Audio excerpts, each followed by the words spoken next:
어떤 한 청년이 할아버지 할머니가 이끄는 예배에 강제로 참여하게 되었습니다.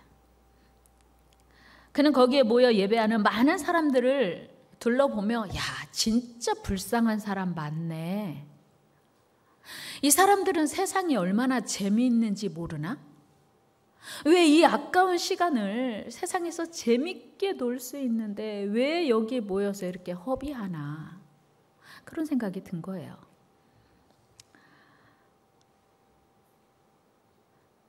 바깥 세상의 즐거움을 전혀 모르는 안타까운 바보 같은 사람들, 야, 이렇게 소중한 시간을 낭비하다니.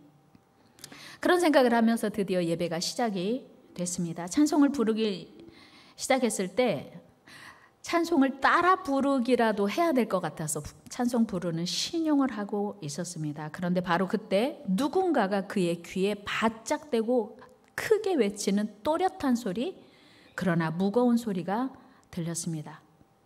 야, 무슨 말 하고 있는 거야? 불쌍하다고? 바보 같다고? 그는 깜짝 놀라 뒤를 돌아보았습니다. 그런데 아무도 없었어요.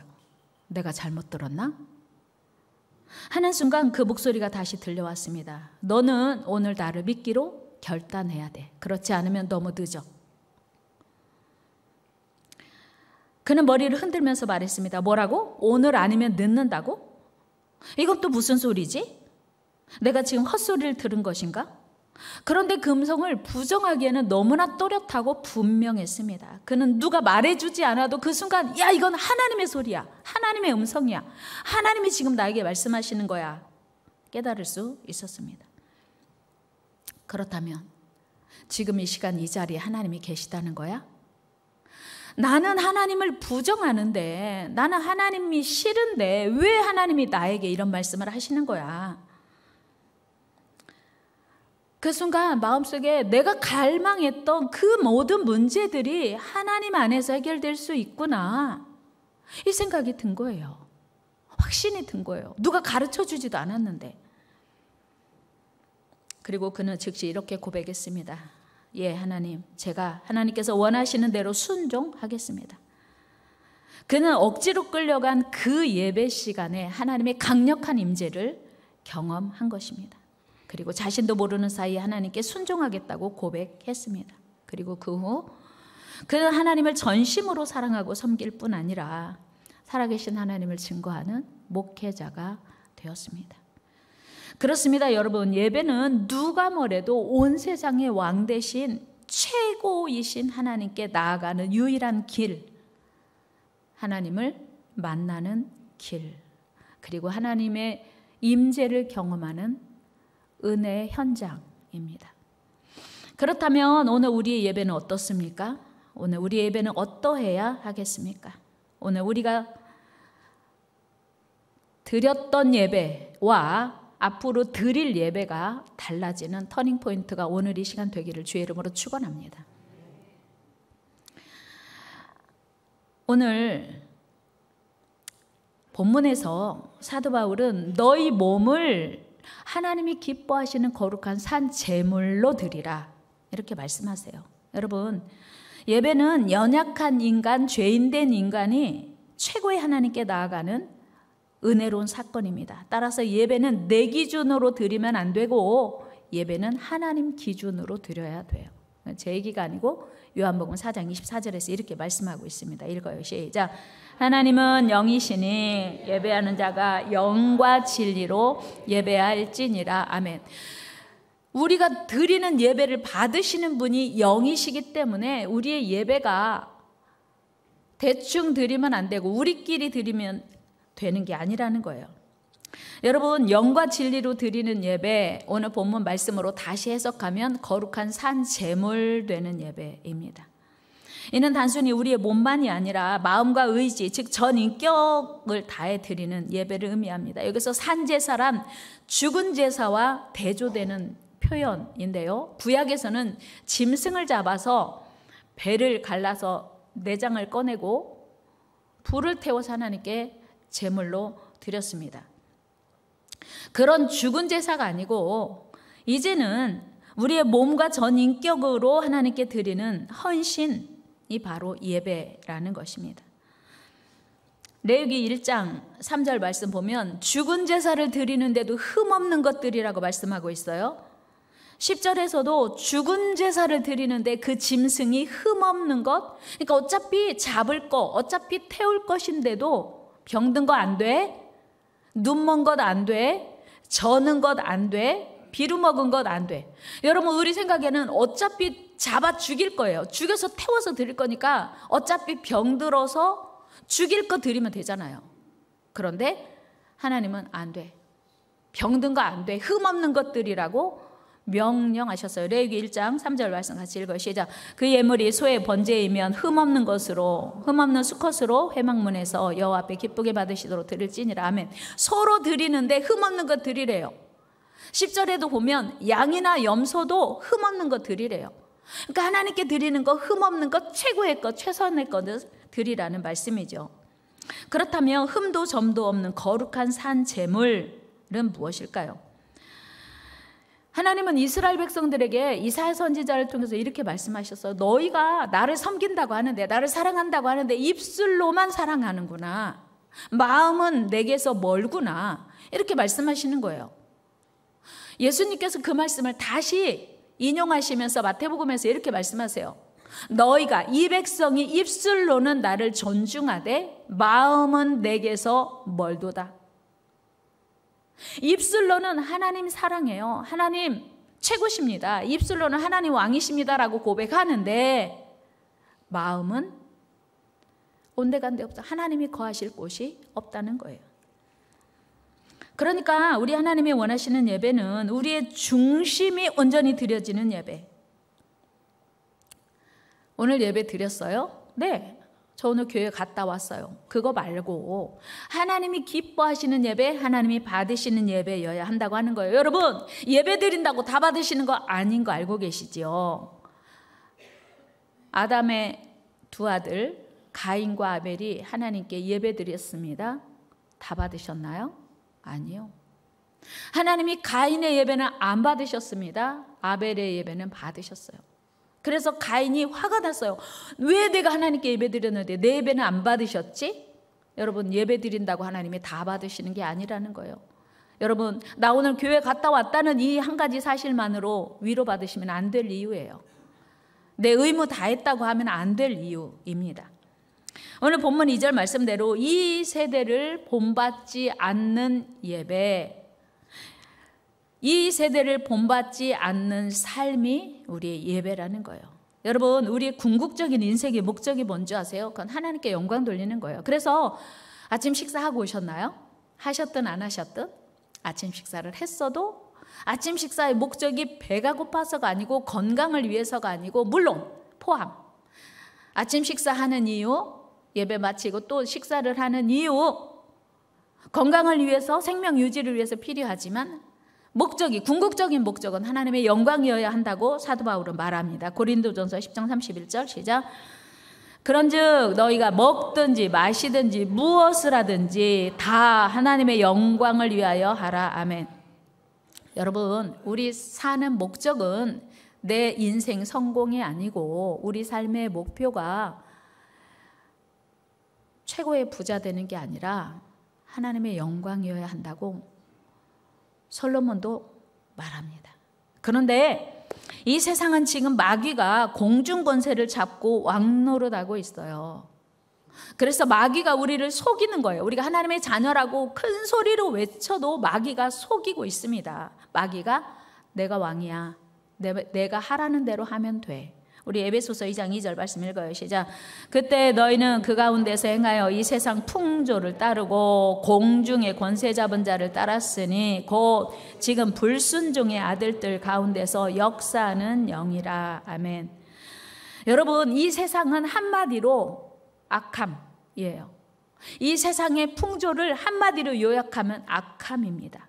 세상은 지금 온통 음란과 정욕, 술 취함, 방탕, 쾌락, 거짓, 우상숭배로 가득합니다. 그런 세상에서 우리가 하나님의 자녀로 거룩하게 구별된 삶을 살다 살기보다 세상을 본받아 산다면 이는 하나님 앞에 대단한 불순종이라는 거예요. 나 예배 드렸는데, 나 예수 믿는데 내가 불순종이야? 하나님은 하나님의 기준에 맞는 예배 드리지 않는 삶을 불순종이라고 말해요. 물론 일주일에 한 번 교회 와서 예배 드리는 것으로 예배가 끝난 건 아니에요. 우리 삶의 예배를 하나님 원하시기 때문이에요. 그런 세상에서 진리이신 하나님을 부정하는 악한 세상에서 죄에 둔감하게 우리가 살아간다면 그 결과 하나님의 백성들조차 도덕적으로 성적으로 타락하고 가치관의 혼란에 빠지게 됩니다. 여러분, 죄의 결과가 뭔지 아시죠? 죄의 결과는 멸망, 사망입니다. 그러므로 우리는 이런 세상에서 돌아서야 돼요. 세상의 땅을 딛고 살면서도 우리는 하나님께 돌아서야 돼요. 하나님 안에 살아야 합니다. 그 돌아서는 힘이 바로 예배를 통해서 얻어지는 하나님의 능력입니다. 세상을 거스르는 힘, 세상을 이기는 힘, 죄를 이길 힘, 오직 하나님으로 말미암습니다. 여러분, 오늘 이 시간 하나님께서 우리 모두에게 강력하게 그 힘, 그 능력을 부어주시기를 소망합니다. 그러기 위해서 우리는 오직 하나님을 사모하는 예배 자리, 하나님의 강력한 임재를 기다리는 빈 마음이 필요해요. 오직 하나님의 은혜만을 갈망하는 마음으로 내 안에 충만해지면 하나님의 은혜를 부어주십니다. 사무엘은 어린아이였을 때 이스라엘 나라가 심히 부패하고 타락한 시대에 태어났습니다. 그래서 그 시대 사람들은 각각 자기 소견에 오른 대로 살았던 시대, 사사시대 말기 극히 타락하고 부패한 영적 혼돈의 시대에 살고 있었습니다. 그런데 엘리 제사장마저 눈이 흐리고 귀가 어두운, 영적으로도 육적으로도 어두운 그 상황에서 하나님의 음성을 듣게 돼요. 그 사무엘을 통해서 하나님은 그 혼돈의 시대, 암흑의 시대, 사사시대를 마감하고 새로운 시대를 열어가는 하나님의 일꾼으로 세우셨다는 사실이에요. 여러분, 지금 이 시대 역시 길을 잃은 세대예요. 그런데 예수님이 오직 당신만 길이라고 말씀하세요. 요한복음 14장 6절 보면 내가 곧 길이요 진리요 생명이니 나로 말미암지 않고는 아버지께로 올 자가 없대요. 여러분, 이 세상에 그 누가 내가 길이야 라고 말할 수 있겠습니까? 예수님이 오직 내가 생명의 길이야, 진리의 길이야, 은혜의 길이야, 참 사는 길이야 라고 말씀하세요. 우리 모두 그 길로 나아가는 저와 여러분 되기를 축복합니다. 우리 예수님을 사모하고 예수님만 따라갈 때 우리는 바른 길을 갈 수 있고 어두운 세상을 밝힐 수 있습니다. 우리 주님은 우리에게 이렇게 말씀하세요. 야, 너희 세상이 어둡지? 그 어두운 세상에서 너는 빛으로 살아야 돼. 어두운 세상을 밝히는 빛이 되어야 돼 라고 우리에게 말씀하세요. 마태복음 5장 시작. 너희는 세상의 빛이라. 산 위에 있는 동네가 숨겨지지 못할 것이요. 아멘. 너희는 세상의 빛, 이 어두운 세상을 밝히는 빛이 되라고 말씀하세요. 부패하고 타락한 세상의 소금 되라고 말씀하십니다. 여러분, 어두운 세상 따라가면 안 돼요. 다 죄 가운데 빠져 있는데 우리조차 죄 가운데 섞여 살면, 묻어 살면 안 된다는 거예요. 여러분, 왜 그렇게 많은 사람들이 주저하지 않고 멸망의 길로 달려가고 있습니까? 그 죽음의 길이 넓고 편하기 때문이에요. 쉽기 때문이에요. 또 너무 많은 사람들이 가고 있기 때문이에요. 저 사람도 가잖아. 저 사람도 그 길로 가고 있는데, 그래서 나조차 안 가면 뒤떨어질 것 같으니까 막 서둘러 가는 거예요. 그런데 예수님 뭐라고 말씀하세요? 왜 그렇게 많은 사람들이 그 길로 가는 줄 알아? 왜 그렇게 쉽고 편한 길 가는 줄 알아? 멸망의 길인데 모르니까 가는 거야 말씀하고 있어요. 우리 마태복음 7장 말씀 읽어요. 시작. 좁은 문으로 들어가라. 멸망으로 인도하는 문은 크고 그 길이 넓어 그리로 들어가는 자가 많고 생명으로 인도하는 문은 좁고 길이 협착하여 찾는 자가 적음이라. 아멘. 여러분, 많은 사람이 간다고 생명의 길이 아니라는 사실을 기억해야 돼요. 옆 사람에게 알려줘요. 많은 사람이 간다고 해도 그 길은 생명이 아닐 수 있습니다. 그렇습니다. 김은 집사님 목소리 커서 좋아요. 많은 사람이 간다고 해도, 그리고 아무도 안 간다고 해도 예수님이 옳다면 그 길이 생명의 길인 줄 믿습니다. 아무도 안 가도 그 길에 생명이라면 우리는 그 길을 가야 돼요. 그런데 그래서 우리는 좀 불편해도 힘들어도 우리 하나님이 원하시고 인도하시는 길로 나아가야 돼요. 이 길만이 우리가 사는 길이기 때문입니다. 그런데 사람들은 보이는 것에만 집중해요. 어때? 나 멋있어?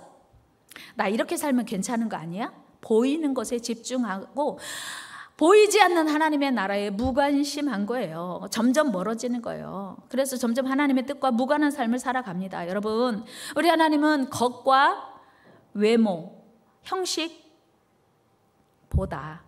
중심을 보십니다. 오늘 우리의 예배가 점검되어져야 할 이유예요. 우리가 하나님 앞에 두렵고 떨리는 심정으로 예배드려야 돼요. 전 매주일 설교 준비하고 매주일 지금 26년째 이 강단을 제가 설교하고 있지만 매주일마다 막 두렵고 떨리는 거예요. 하나님이 안 도와주시면 안 돼요. 하나님 제발 도와주세요. 정말 간절하게 정말 하나님께 통사정합니다. 하나님이 도와주시지 않으면 이 사명을 감당할 수가 없습니다. 그래서 매주일 정말 하나님 앞에 간절히 기도하고 하나님의 도우심을 간구합니다. 여러분, 예배 자리에 나올 때 두렵고 떨리는 마음이 있습니까? 아니면 평안하십니까? 예배 자리에 나올 때 한 주간의 삶을 돌아보며 두렵고 떨리는 마음이 있어야 돼요. 오늘 또 어떤 마음으로 말씀을 하나님께서 나에게 주셔서 한 주간 어떻게 살아가야 할지 기대되고 긴장되는 마음이 있어야 돼요. 그 마음이 없고 목사님 지난밤에 제가 불면증으로 잠을 못 잤는데 교회 오니까 왜 이렇게 편하네요. 의자도 너무 편해요. 전 세계에서 우리 교회 의자가 제일 편하거든요. 잠이 솔솔 옵니다. 진짜 이것도 은혜죠. 잠 못 이루는 것도 보통 일이 아니에요. 그러나 하필 평상시에 잠 안 오시면요 교회 와서 주무세요. 예배 시간에는 안 돼요. 여러분, 하나님 우리의 중심 보십니다. 우리 하나님은 사무엘 선지자를 이새의 집으로 보내서 이새의 집에 이새의 아들들 중에 이스라엘 왕이 있어. 가서 기름 부어 왕으로 세워라. 갔는데요, 첫째 아들이 너무 잘생긴 거예요. 키도 크고 아주 준수한 청년이었어요. 야, 이게 바로 이스라엘 왕이로구나. 하나님이 아니야, 외모 보면 안 돼. 아버지 이새도 당신의 아들 중에서 이스라엘의 왕이 있습니다. 하나님이 날 보내셨습니다 했는데 다윗이 들에서 양을 치고 있었거든요. 부르지도 않았어요. 열애시킨 거예요. 이스라엘의 왕이라면 적어도 이스라엘의 왕이라면 적어도 외모가 괜찮아야 되지 않을까? 그런데 하나님은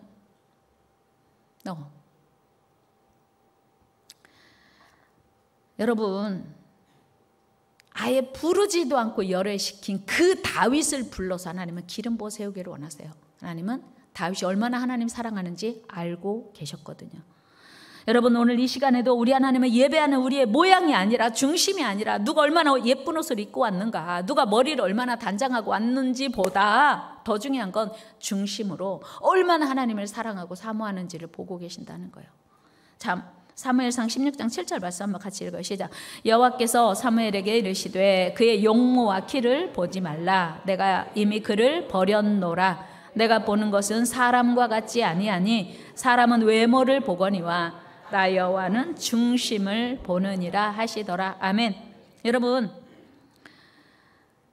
다윗은요 하나님께 예배하는 그 시간 성가대를 조직해서 최상의 예배를 드렸어요.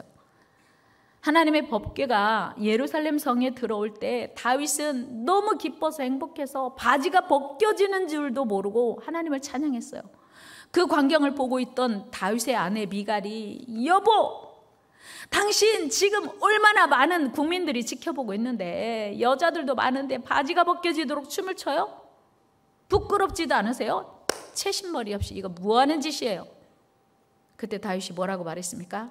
나는 사람 앞에 춤춘 게 아니고 하나님 앞에 춤췄다. 하나님은 다윗을 그렇게 기뻐했어요. 여러분, 하나님 앞에서 찬양하시기를 축복합니다. 하나님을 사랑하기를 축복합니다. 얼마나 기뻤을까요? 얼마나 행복했을까요? 그런 다윗을 하나님께서 크게 기뻐하시고 크게 축복하셨습니다. 이스라엘의 최고의 전성기를 누린 왕이 다윗이고요, 이스라엘의 최고의 자랑스러운 왕이 되었어요. 여러분, 이스라엘 나라 국기에 있는 별이요, 다윗의 별이에요. 오고 오는 모든 세대에 이스라엘 사람들이 다윗을 자랑스러워하는 것입니다. 그는 개인적으로도 최고의 복을 누렸어요. 성경이 증언합니다. 역대상 29장 28절 시작. 그가 나이 많아 늙도록 부하고 존귀를 누리다가 죽음에 그의 아들 솔로몬이 대신하여 왕이 되니라. 아멘. 여러분, 왕이었음에도 불구하고 모반을 당하고 모의를 당해서 왕위를 뺏기는 적이 있어요. 그런데 다윗은 왕위도 아들에게 물려주고 늙도록 부하고, 늙어도 치매 걸리거나 무슨 질병에 걸리지 않고 늙도록 부하고 존귀를 누리다가, 여러분에게 이 은혜가 있기를 축복합니다. 그러면 다윗의 예배를 드려야 돼요. 옆 사람에게 인사해. 우리 다윗의 예배를 드립시다. 다윗의 예배를 회복합시다. 더 중요한 건요, 마태복음 1장 1절에 보면 아브라함과 다윗의 자손 예수 그리스도의 계보라. 믿음의 조상 아브라함에서 모든 세대를 스킵하고 아브라함과 다윗의 자손 예수 그리스도의 계보, 온 세상을 구원할 구세주 예수 그리스도가 다윗의 후손으로 오셨다고 하는 거, 이보다 더 영광스러운 일이 어디 있습니까? 여러분, 하나님을 사랑하고 하나님을 예배하는 것보다 더 귀하고 복된 일은 없습니다. 우리 모두 하나님이 찾으시는 예배자로 살아갑시다. 오늘 우리의 예배는 하나님이 기뻐하시는 거룩한 산 제물이 되어야 돼요. 우리의 전인격적으로 드리는 거룩한 헌신의 예배여야 합니다. 거룩한 산제물이란 결코 간단하지도 않고 쉽지도 않습니다. 왜요? 내가 포기하고 죽어야 되거든요. 이삭이 모리아 제단에서 제물이 되었던 것, 20세가 넘은 이삭이 아버지에게 충분히 저항할 수 있었고 반항할 수 있었습니다. 그런데 이삭은 포기했어요. 하나님이 나를 오늘 이 제단의 제물이 되길 원하시는구나. 포기했어요. 그랬더니 하나님이 이삭을 그렇게 축복하셨네요. 여러분, 오늘 하나님이 여러분을 우리 제단의 제물로 삼으시길 원하신다고 믿으시고 헌신을 결단하기를 축복합니다. 여러분, 지금 이 시대는요, 헌신을 싫어해요. 헌신하기를 외면합니다. 회피합니다. 그러나 우리 하나님은 헌신을 원하십니다. 여러분, 예배는요, 헌신이고요, 예배는 사랑입니다. 여러분, 하나님께서 솔로몬의 1000번제를 왜 그렇게 기뻐하시고 구한 복음, 물론 구하지 않은 복까지 주셨을까요? 1000 희생이요, 보통 쉽게 드릴 수 있는 희생, 헌신이 아니었기 때문이에요. 하나님은 헌신을 기뻐하시고 희생을 기뻐하십니다. 여러분, 하나님은 누구를 쓰실까요? 여러분, 하나님은 누구를 축복하실까요? 오늘 나를 향한 하나님의 뜻은 무엇입니까? 그래서 늘 고민해야 돼요. 나를 향한 하나님의 뜻은 무엇일까? 이 고민이 우리 안에 있을 때 내가 무엇을 포기하고 무엇을 내려놓고 어떻게 하나님을 기쁘시게 할지를 결정할 수 있습니다. 여러분, 내가 아무것도 포기하지 않고 하나님께 원하는 걸 달라고만 하겠다? 그건 애초에 출발이 잘못된 거예요. 온전한 예배자가 될 수 없습니다. 아무것도 포기하지 않고 하나님께 예배자로 서겠다? 이거는 잘못된 거라는 거예요. 온전한 예배자가 될 수 없습니다. 하나님께 드리는 시간과 헌신은 낭비가 아니고 하나님께 드리는 거룩한 산 제물이라는 거예요. 유명한 음악 감독인 곽상수 감독이 22살에 교회 지휘를 시작했대요. 지금 51년째 계속 성가대 지휘하고 있답니다. 대단한 희생이죠. 성가대 지휘한다는 것은 주의를 포기하는 거예요. 연세대 전 총장이었던 송자 총장님은 박사가 되고 장로가 되고 총장이 되었는데 지금도 성가대 말석에서 성가대를 섬긴답니다. 여러분, 신앙은 희생입니다. 신앙생활은 헌신이에요. 그런데 요즘 현대인들은요, 헌신도 싫고 희생도 싫고 하나님을 믿어도 된다고 생각하는 거예요. 물론 그렇다고 해서 직장생활 포기하고 학교생활 포기하고 가정생활 다 포기하라는 거 당연히 아닙니다. 중요한 건 그 모든 일상이, 그 중심이 하나님께 기쁨이 되고 영광이 되어야 한다는 말입니다. 어린 왕자 제가 참 좋아하는 대사가 있습니다. 어린 왕자가 여호와에게 이렇게 말하죠. 네가 오후 4시에 나를 만나러 온다고 하면 나는 오후 3시부터 가슴이 설레고 기쁠 거야. 왜요? 사랑하니까. 그게 사랑인 거예요. 여러분 교회 오면서 11시 예배 오면서 10시부터 설레십니까? 오늘 교회 가서 하나님을 만나는 예배를 드린다고 하는 그 사실 하나가 여러분들에게 기쁨이십니까? 우리 인생의 최고의 기쁨, 내가 하나님께 드릴 찬양, 내가 하나님께 드릴 기도가 가슴이 설레고 하나님이 어떻게 응답하실지 기대되십니까? 그런 은혜가 있기를 축복합니다. 그게 예배, 하나님이 받으시는 거룩한 산 제물 된 예배죠. 단지 교회 갔다 왔다는 것으로 예배를 드렸다고 말할 수 없는 이유입니다. 온 세상의 왕 되신 최고의 하나님을 기다리는 마음이 어린 왕자가 여우를 만나는 설레임 정도여서 되겠습니까? 그런데 죄송하게도 때로 우리에게는 여호와의 약속만도 못한, 때로는 귀찮고 힘들고 내 인생의 기쁨을 방해하는 것 같은 생각이 들 때도 있더라고 하는 거예요. 얼마나 부끄러운 일인지요. 오늘 예배를 향한 여러분들의 마음은 무엇입니까? 하나님을 만날 기대와 설렘, 기쁨과 감격이 매 예배 때마다 여러분 안에 충만하게 되기를 축복합니다. 그렇지 않다면 오늘 우리의 예배는 과연 하나님이 원하시는 예배일까? 여러분 오늘 우리 모두가 최고의 온 세상의 왕 되신 최고의 하나님께 최선의 예배를 드릴 수 있는 은혜가 있기를 축복합니다. 예배는 순서가 아닙니다. 마지막으로 이야기 하나 하고 말씀 마치려고 합니다. 중국의 내륙 선교사였던 평생을 헌신했던 허드슨 테일러 가문의 이야기입니다. 중국에서 평생을 헌신하고 대대로 이어서 선교 사역을 감당했던 허드슨 테일러 3세가 말레이시아에서 선교사 훈련을 받으러 선교사 훈련 학교를 다니고 있을 때 중국과 일본의 전쟁이 일어났어요. 그러니까 아들을 말레이시아로 보냈는데 연락할 수도 없고, 지금은 정말 해외에 사는 게 너무 쉬워요. 물론 쉽다고 말하면 좀 어폐가 있지만 지금은 옛날에 비하면, 옛날에는 진짜 외국 가면요 언제 다시 볼 수 있을지 만날 수 있을지 그런 시대가 있지 않았습니까? 지금은요 방송 하나가 전 세계에 동시다발적으로 어디서든 만날 수 있습니다. 전쟁으로 인하여 10년 넘게 아들을 만날 수도 없고 생사를 확인할 수 없었던 허드슨 테일러 부인, 엄마가 하나님께 기도하던 어느 날, 얼마나 기도했겠어요? 얼마나 염려가 많았겠어요? 우리 아들이 죽었는지 살았는지 알 수도 없고 들을 수도 없고 볼 수는 더더욱 없고, 그때 하나님께서 이런 응답을 주셨다고 해요. 너는 내가 중요하게 생각하는 것들을 돌보고 있으니 나는 네가 중요하게 여기는 사람들을 보살펴 주겠다.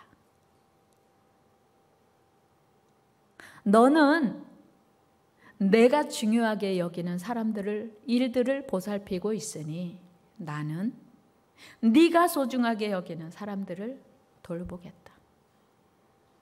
얼마나 위로가 되었을까요? 얼마나 위로가 되고 확신이 들고 기쁨이 되었을까요? 그렇습니다. 우리 하나님께서는 우리에게 헌신만 요구하시는 그런 분이 아니십니다. 우리에게 사명만 주시고 우리에게 희생만 강요하는 분이 결단코 아니라고 하는 거예요. 여러분, 내 모든 문제는 내가 감당하는 것이 아니고 하나님께 맡길 때, 그리고 나는 주님의 그 기쁘신 뜻을 따라 살 때 하나님이 내 삶을 책임져 주시는 줄로 믿습니다. 이것이 최고의 선물이에요. 참 좋으신 우리 하나님, 가장 좋은 길로 인도하시는 능력의 하나님은 다윗뿐만 아니라 오늘 이 자리에 있는 우리 모두에게도 동일한 은혜와 축복을 주실 줄로 믿습니다. 그래서 오늘 우리가 이 시간 결단해야 돼요. 나는 하나님이 찾으시는 예배자였었나? 아니, 오늘 이 시간 나는 하나님이 찾으시는 예배자인가? 앞으로 어떤 예배자가 될 것인가? 우리 모두 주님이 가장 원하시는 예배자로 살기를 오늘 이 시간 결단하면 여러분들의 미래는 하나님이 책임져 주실 줄 믿습니다.